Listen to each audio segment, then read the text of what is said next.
Love. John Travolta and his wife are hearing lots of congratulations and some criticism recently. That's because actress Kelly Preston is pregnant at the age of 47. You know, it sparks a debate. Just how old is too old to have a baby? Tonight, perspectives from two mature mothers, I should say. Dr. Wendy Walsh is a former journalist and now psychologist who had her second daughter at the age of 41. And that seems, you know, pretty young now because people are having kids older. And LaLiberte is a blogger at flowerpowermom.com, a site dedicated to mothers over 40. She had her son at 41 and then a daughter just before her 45th birthday. Thank you. Wow, is that right, Liberté? LaLiberte, Don. LaLiberte, thank you. LaLiberte, French Canadian. Just like it says, liberté for all. Okay, so listen, Angel, the first question many people think when they hear, you know, Kelly Preston is pregnant, is it responsible to deliberately try to have a child at the age of 47?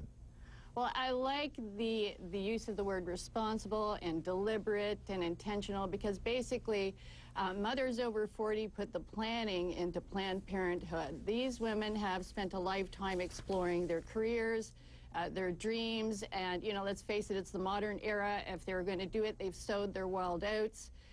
They are ready to settle down and have a child. And, you know, in many cases when they get to that age, they've had to jump through quite a few hoops with fertility treatments and things like that. And when that child comes into the home, that child's going to be very cherished, very loved, and you know, they fought for that child. Additionally, just thinking about it, you know, women over 40 are likely to be more financially secure, so they've got a good foundation on which to build a secure family future. All right, but listen, and I want Dr. Walsh, Wendy, I should say, we're all pals now. Wendy, I want you to jump in here because what is she gonna, when Kelly's gonna be 50 when the child is 3, and what does that make? 65, 66 when the child graduates high school. So what's your response to this? Is it responsible? Right, 70 when the child graduates college. I think that the debate heats up when you think about postmenopausal babies, and we don't know if Kelly's baby is pre or postmenopause by any means because menopause can start from 40 to 55. But there have been plenty of instances using in vitro where women are sort of, with the help of medicine, becoming pregnant later. Now, the government expects us to basically be responsible for our kids for 18 years. So then you start to look at life expectancy, which currently in America is 78.4 years. I think that people get concerned when they see cases like the Spanish woman a few years ago, the tragic case where she gave birth at the age of 67, a week shy of her 67th birthday, to twins, and she was a single mother, and she'd lied about her age at a fertility clinic, and then tragically died of cancer 2 years later, leaving these babies orphaned. And this is the fear. But you know, there's another thing people post on my blogs too. Why are we talking about women? What about all the older guys who have young wives who may drop off? Yeah, it used to be.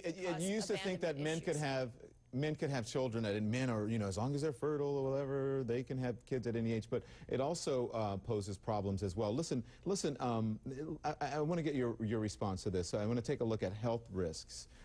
Just some points here that I want to tell you about, and then for women, right? Because we talked about men. A 45-year-old mom is 23 times more likely to have a baby with a chromosome problem than a 20-year-old woman, and babies of moms 50 and older are much more likely to be premature, have low birth weight, diabetes, hypertension, and be in a hospital.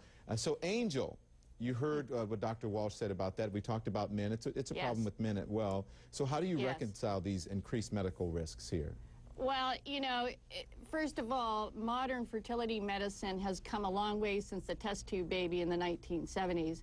And women have many, many more choices, especially postmenopausal women. And, you know, women in their 40s. I conceived with my own eggs, and I have 2 beautiful babies. I feel very fortunate.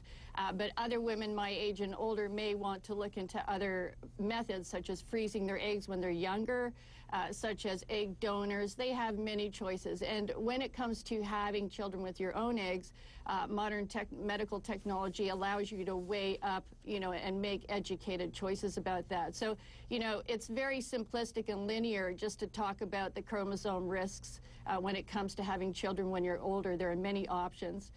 One of the things that has really interested me is the controversy about older women having children, not just here in the U.S., but in the UK. There are very strong feelings about whether or not we should be putting a cap on the age at which women can get pregnant. I find that a very scary, scary notion, because that opens a terrible can of worms.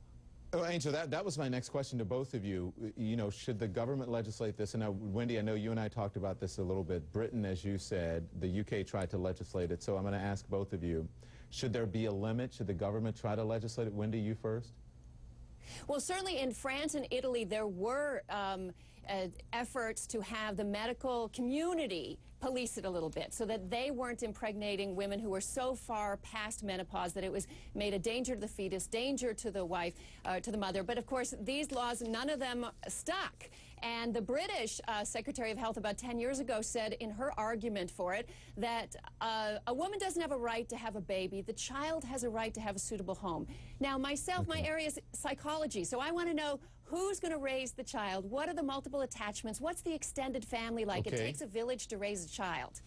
And Angel, real quick, so well, I think it does take a village. It does take a village to raise a child, but then you're going to have the same issues with younger pregnancies that are perhaps unwanted. The bottom line is, if you start legislating a cap on age, you're opening a can of worms for men too. I mean, if you read an article in the New York Times that came out last year, there's a whole panoply of risks from older fathers with their sperm, including increased miscarriage, Angel, autism.